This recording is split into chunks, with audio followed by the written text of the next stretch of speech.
Sir नमस्कार। Sir आपके video देखने के चलते फेसबुक खूब देखा करती हूँ। तो फेसबुक में देखा कि सम्मोहन सीखिए और वशीकरण मंत्र जानिए, ये सब खूब एडवर्टीजमेंट आ रहा था। तो देखकर थोड़ा सा डर इसलिए लग गया क्योंकि मेरे हस्बैंड हमेशा कहते हैं कि कहाँ फंस गई हो, वशीकरण करके तुम्हारे सारे पेंशन के पैसे ले लिए जाएंगे। तो कृपया इसको।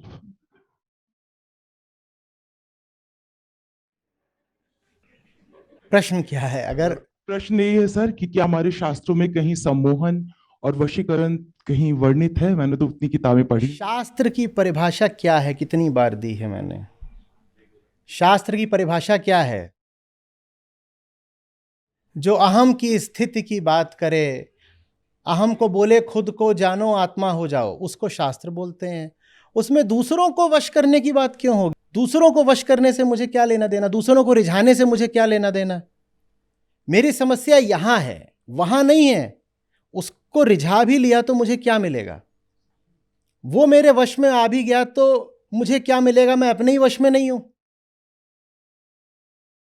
आपका मन, हम किसका मन उसके वश में है बताइएगा? तो किसी और को वश में कर लिया और आप अपने ही वश में नहीं है। तो आपने किसको किसके वश में कर लिया? ये ऐसी सी बात है कि कोई जा रहा था पैदल चलता हुआ सड़क में अपनी मंजिल की ओर, और आपने कहा नहीं मुझे इसको वश में करना है। तो आपने उसका हाथ खींच करके अपना गेट खोल के उसको अपनी गाड़ी में बैठा लिया। अब आपको लग रहा है कि देखा, पहले ये अपने हिसाब से जा रहा था, अब ये मेरे हिसाब से चलेगा। सही बात तो यह है कि स्टीयरिंग आपके हाथ में है ही नहीं। तो आपने उसको वश में कर भी लिया तो क्या हुआ? आप स्वयं अपने वश में नहीं है, आपकी गाड़ी आपके वश में नहीं। उस गाड़ी में आप किसी को बैठा भी लें तो कौन किसके वश में हो गया? देखिए, ज्यादातर जो हमें आक्षेप सुनने को मिलते हैं ना परिवारों से या मित्रों से, वो सब एक पंक्ति में बर्खास्त करे जा सकते हैं अगर आपको मूल सूत्रों का ज्ञान हो तो। Fundamentals, fundamentals. वही बार बार कहा करता हूं कि लिखो लिखो लिखो लिखो। आप लोगों की बातों में फंडामेंटल्स इतने गायब रहते हैं कि फिर मुझे अपने ऊपर संदेह हो जाता है कि मैं ही शायद ठीक से बता नहीं पा रहा। सम्मोहन, मोह माने क्या होता है? मोह माने क्या होता है? मैं उठ के चला जाऊं क्या? मोह नहीं जानते आप? पिछला श्लोक भी गीता का था, उसमें भी मोहित शब्द आया था। मोह माने क्या होता है? भ्रम, इल्यूजन। जैसे जादू हो गया हो, चार्म्ड। मोह माने ये होता है। अहम को आत्मज्ञान नहीं है, इसको मोह बोलते हैं। अहम की अज्ञानी स्थिति को मोह बोलते हैं। तो शास्त्र सम्मोहन सिखाएंगे क्या? हम कह रहे हैं कि शास्त्रों ने अज्ञान सिखाया है। तो इस तरह की बिल्कुल, क्या बोलूं, ये आध्यात्मिक रूप से एक अनपढ़ों जैसी बातें हैं। Spiritual illiteracy. कोई आपसे ऐसी बात कर रहा है, उसको आप एक ही वाक्य में डिसमिस क्यों नहीं कर देते कि साहब आपके पास तो अभी परिभाषाएं भी स्पष्ट नहीं हैं। वशीकरण, सम्मोहन, यहां खेल मुक्ति का है। वशीभूत तो हम पहले से ही हैं। अहम जन्म के समय से ही किसके वशीभूत रहता है? अरे माया हटाओ ना, एब्स्ट्रैक्ट कॉन्सेप्ट है माया। आप पैदा होते हो, आप किसके वश में रहते हो? शरीर के और समाज के। कोई भी आता है आपको उठा के कहीं भी रख देता है, आपसे पूछ के रखता है क्या? कोई आता है आपको उठा के यहां से उठा के वहां रख गया, आपसे पूछा था?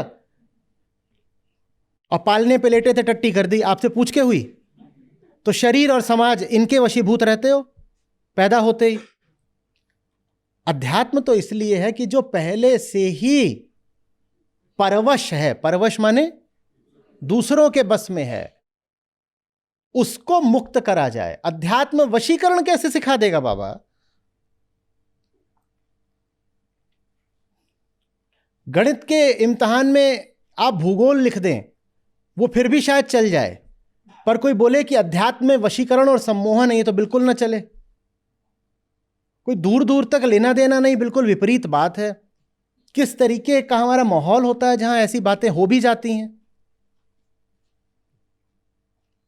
अध्यात्म किसका विज्ञान है कि जो बंधन में है उसे मुक्त करो या दूसरे को अपने वश में करो।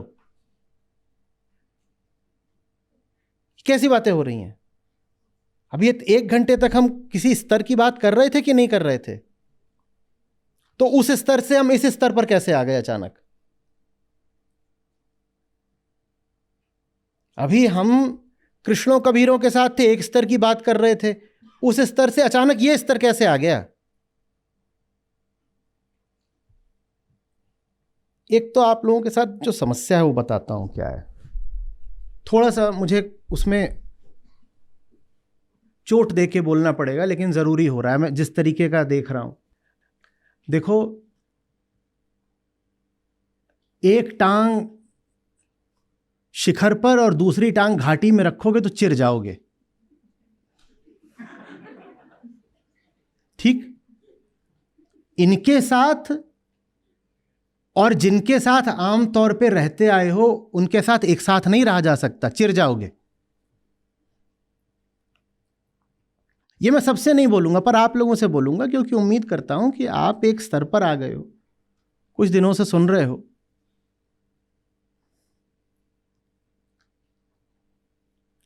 सत्य की ओर कैसे बढ़ा जाता है? सत्य तो कुछ होता नहीं। सत्य वो पीछे वाली सीट का नाम तो है नहीं कि सत्य की ओर बढ़ना है तो यहां से उतरो फिर ऐसे बढ़ो उधर बढ़ो। सत्य की ओर बढ़ा कैसे जाता है? कैसे कहें कि हम सत्य की ओर बढ़ रहे हैं? कैसे कहें? झूठ को छोड़ के। आपके साथ समस्या यह है कि आप एक टांग झूठ में ही रखे रहना चाहते हो। पुरानी बातें आपसे छूट नहीं रही हैं, नई बातें फिर आप तक कैसे पहुंचें?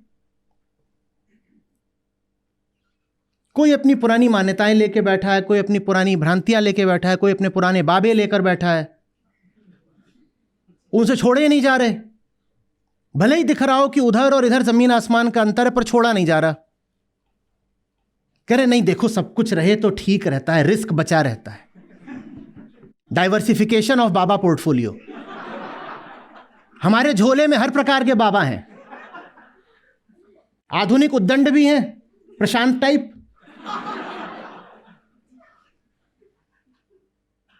और पुराने झुन्नू भी हैं, फूफा वाले। हम सब कुछ लेकर के चलते हैं। स्विस नाइफ है हमारे पास। स्विस नाइफ क्या होता है? अरे उसमें 20-40 तरीके के, हर आकार प्रकार के, हर तरह की धार के चाकू होते हैं। बोल रहे जहां मौका मिलेगा जिस चीज का वहीं लगा देंगे। कहीं अगर दूसरों को प्रभावित करने के लिए थोड़ी अगर वैज्ञानिक बात बोलनी हो तो उसमें ये प्रशांत काम आ जाता है, और कहीं फूफा कुछ करना हो, अंधविश्वासी कोई बात करनी हो तो वो उधर वाला बाबा काम आ जाता है। मेरे पोर्टफोलियो में सब कुछ मिलेगा, विविध वस्तु भंडार, विविध बाबा भंडार। ये विविध बाबा भंडार करके बस चिर जाओगे आप लोग।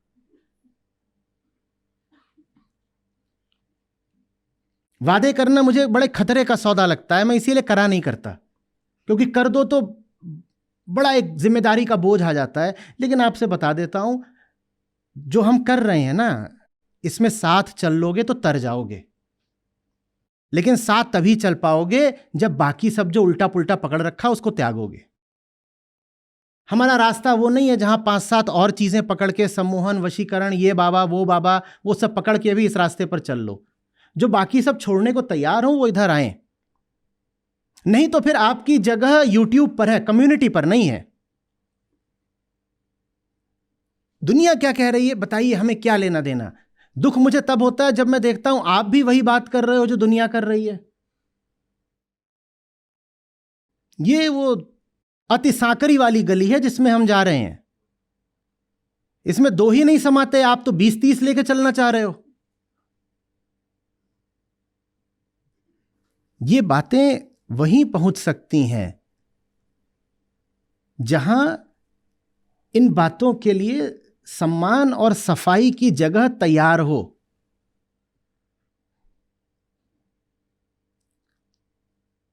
ट्रुथ इज फिनिकी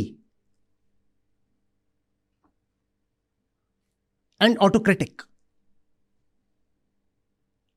वो प्रतिद्वंदिता बर्दाश्त नहीं करता, उसका नाम ही अद्वैत है, वो दूसरे को बर्दाश्त कर ही नहीं सकता। और वो ये नहीं करेगा कि पार्टी है उसमें इतने लोगों को आपने बुलाया है और उसमें सत्य भी आ जाए, वो ऐसा है ही नहीं। आप जब उसे बिल्कुल अकेलेपन का न्योता दोगे तब वो आएगा। और वो आया, उसने देखा आपने एक आध दो और बुला रखे हैं, वो द्वार से ही वापस लौट जाता है।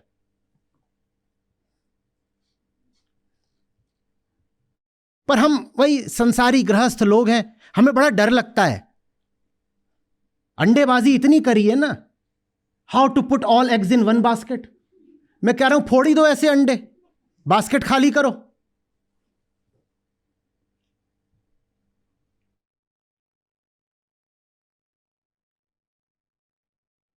मैं कौन सी बात कर रहा था, हम किस स्तर पे आ गए।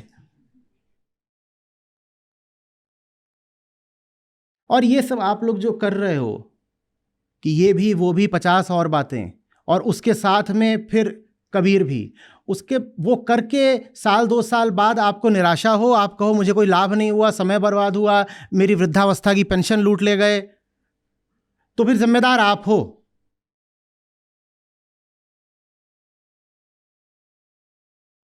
कुछ नहीं मिलेगा। कौन सा सच, अगर आप झूठ की नेति नेति नहीं कर पा रहे हो, बताओ ना। सच का तो एक ही प्रमाण होता है कि अब मैं झूठ को हटाने को तैयार हो गया। आप कह रहे हो झूठ भी लेके चलना है और उसी बस्ते में मुझे सच भी डाल के चलना है, और झूठ भी मुझे विविध रंगों के डाल के चलने हैं, उन्हीं के बीच में मैं सच को भी डाल दूंगा। ऐसे कैसे चलेगा भाई। यहां एक मालिक होता है, एक पति होता है, उसको परमात्मा बोलते हैं। उसके बाद आपके सखी सहेली क्या बोल रहे हैं, आपकी पत्नी क्या बोल रही है, आपका पति भाई बिरादर क्या बोल रहा है, आपके बड़े बड़े नेता क्या बोल रहे हैं, आपके बड़े बड़े बाबा क्या बोल रहे हैं, भाड़ में जाए, कोई औकात नहीं उन बातों की। यहां तो एक की सत्ता है बस। उसके आगे आपको नहीं, बात तो बिल्कुल ठीक है कि आत्मा ही श्रेष्ठ है, लेकिन वो कहते हैं कि बैंगन का भरता बना दो। ये वो कौन हो गए, वो कहां से आ गए, कौन ये कौन वो।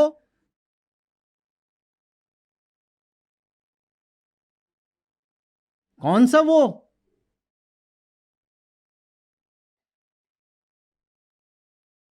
और भी सारी सच्चाई बोलने का कोई ठेका प्रशांत जी ने थोड़ी ले रखा है।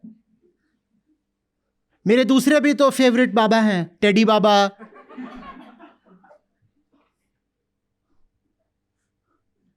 मैं सबको ऐसे इकट्ठा कर करके, ऐसे करके उनका एक ऐसे आटा गूंथूंगी, थोड़ा नमक डालूंगी, थोड़ा धनिया डालूंगी, थोड़ा जीरा डालूंगी। तुम्हें जो गूंथना गूंथ लो, मुझे उससे बाहर करो। मैं इस मामले में बहुत खुश हूं, मुझे किसी से चूंकि कुछ चाहिए नहीं। इसीलिए जहां मैं देखता हूं कि जबरदस्ती की मचमच है, वहां से हटने में मुझे पल नहीं लगता। मेरा क्या स्वार्थ है आपसे। आपको यही आटा ही गूंथना है। आपसे नहीं बोल रहा, आप बुरा तो नहीं मान रहे ना, आप यहां तक आए हो, आपसे व्यक्तिगत तौर पे नहीं बोल रहा हूं। ये जो कुल मिलाकर के अनुभव होते रहते हैं उनसे बोल रहा हूं, ठीक है। अपने ऊपर मत ले लीजिएगा प्लीज।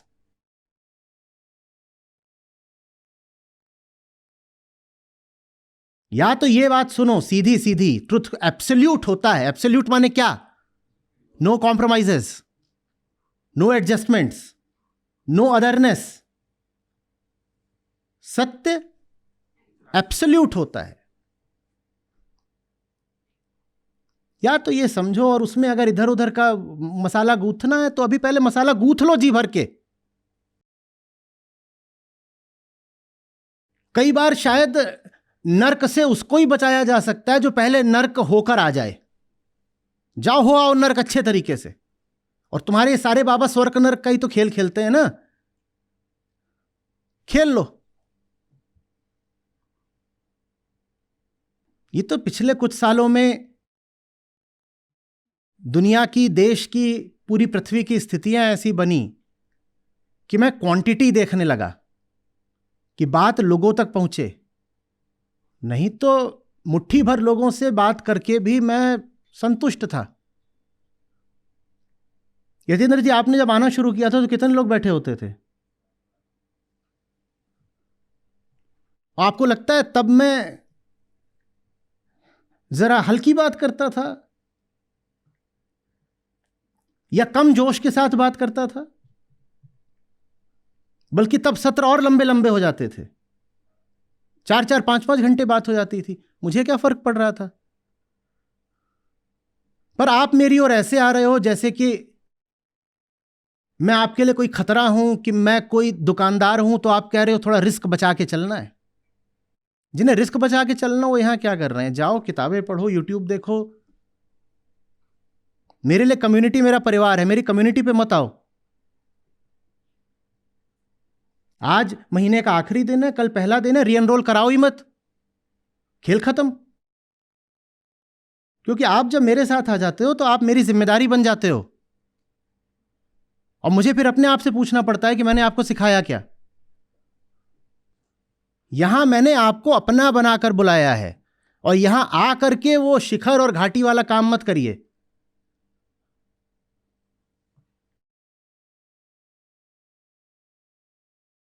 घर वाले कुछ बोलते हैं तो मुंहतोड़ जवाब खुद दो ना। सखियां सहेलियां आपत्ति करती हैं तो उनको जवाब खुद दो ना। क्या मैंने आपको बताया नहीं है, सिखाया नहीं है क्या जवाब देना है? क्या आपकी चेतना जागृत नहीं हुई है कि क्या जवाब देना है? तो आप बोलो कि मेरे पति मेरी सहेलियां बोला करती हैं तुम्हारा आचार्य फ्रॉड है, और फिर आकर मुझसे यहां पर पूछो वो बोल रहे हैं आप फ्रॉड हो, हम उन्हें क्या बोलें? आप उन्हें कुछ मत बोलो, आप बस यहां मत आओ। जो बोलना है बोलो, तुम्हारा मसला है। मुझे दिक्कत इससे नहीं है कि किसी ने मुझे फ्रॉड बोला, मैं तो खुद जाकर के पढ़ा करता हूं, मुझे मालूम है क्या चल रहा है। मुझे दिक्कत इससे है कि आपके पास भी इन बातों का स्वयं कोई मौलिक जवाब नहीं है। तो फिर मैं आपके साथ क्या मेहनत कर रहा हूं? तुम्हारा आचार्य तुम्हारी पेंशन ले लेगा, आपके पास स्वयं कोई इसका जवाब नहीं है क्या? तो आपने क्या सीखी है गीता फिर? 10 तरफ बटा हुआ मन, कहीं जाकर के कुछ उधर सुनाए, कुछ इधर देखाए, फिर ये कर लिया, फिर वो कर लिया।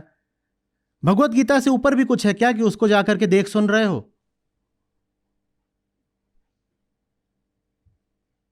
हम किस लिए हैं?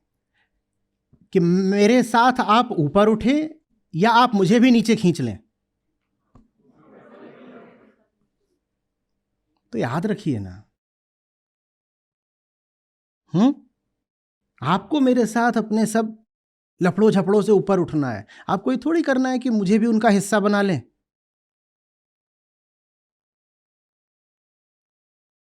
दुनिया की बातों का अगर आपके पास जवाब नहीं है तो मैं समाधान बताए देता हूं। सत्रों को ध्यान से सुना करिए, सारे जवाब वहां से आएंगे। मैं अलग से कोई जवाब नहीं दूंगा, गीता का एक एक श्लोक मेरा जवाब है। और अगर आपके पास जवाब नहीं है तो इसका मतलब यह है कि आप सत्र ध्यान से सुनते नहीं हो।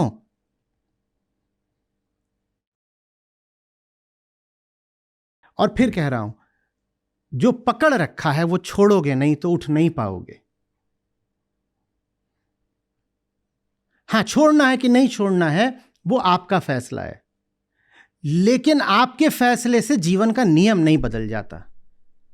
मैंने नियम बता दिया, जो पकड़ रखा है वो छोड़ोगे नहीं तो ऊपर नहीं उठ सकते। नियम बता दिया। अब उसके बाद छोड़ना है कि नहीं छोड़ना वो आप जानो।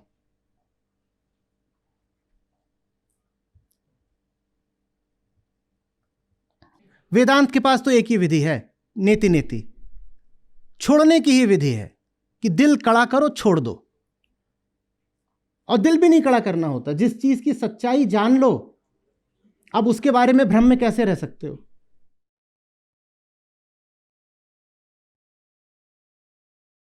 होशियारी मत दिखाइए। हमारी होशियारी ये होती है, जैसे हम रिश्तेदारियां निभाते हैं ना, अपनी रिश्तेदारियों में हम किसी को कहां मुंह पर बुरा भला बोलते हैं। जो हमें अच्छे भी नहीं लगते उनको भी हम क्या करते हैं, हाँ जी, होली दिवाली, उनको भी हमने बधाइयां दे दी और गुझिया भेज दी।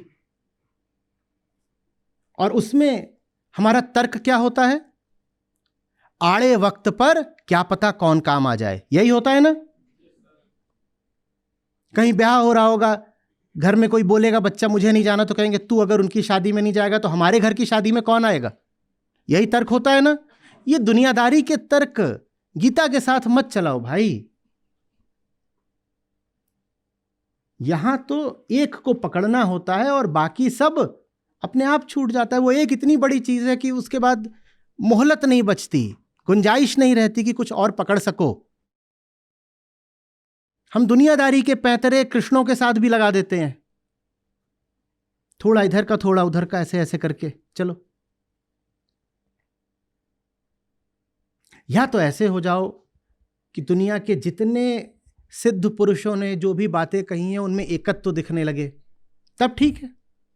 पर एकत्व तो दिख नहीं रहा, और ये अलग दिख रहा, ये अलग दिख रहा, ये अलग दिख रहा, ये अलग और ये अलग, और इन सब को इकट्ठा करके अपने झोले में भर के रखना है। ये चालाकी है, ये बेईमानी है, होशियारी है, ये दुनियादारी है। ये मत करो। हम लाओत्जू को और अष्टावक्र को एक साथ लेकर चल लेते हैं, क्यों? क्योंकि हमें दोनों में एकत्व तो दिखता है। पर मुझे एकत्व तो दिख नहीं रहा। मुझे भली भांति पता है कि जो बात लाओत्जू कह रहे हैं और जो बात अष्टावक्र कह रहे हैं बिल्कुल अलग अलग है, मेरी ऐसी मान्यता हो। उसके बाद भी मैं दोनों को लेकर चलूं तो मैं क्या कर रहा हूं? मैं क्या कर रहा हूं? मैं चालाकी कर रहा हूं। ये चालाकी हमें कहीं का नहीं छोड़ेगी। आपको भली बातें दिख रहा हो कि जो बात मैं कह रहा हूं उससे बिल्कुल विपरीत बात, बिल्कुल उल्टी बात कोई और लोग कह रहे हैं, और आप तब भी उन्हें अपने झोले में लेकर चल रहे हो, तो बस आप चालाक बन रहे हो। Risk aversion, portfolio diversification. थोड़ा सा शत्रुओं को सुन लो, थोड़ा अपने पड़ोसी को सुन लो, थोड़ा पति को सुन लो, और थोड़ा फेवरेट बाबा जी को सुन लो, और सबका थोड़ा थोड़ा लेकर के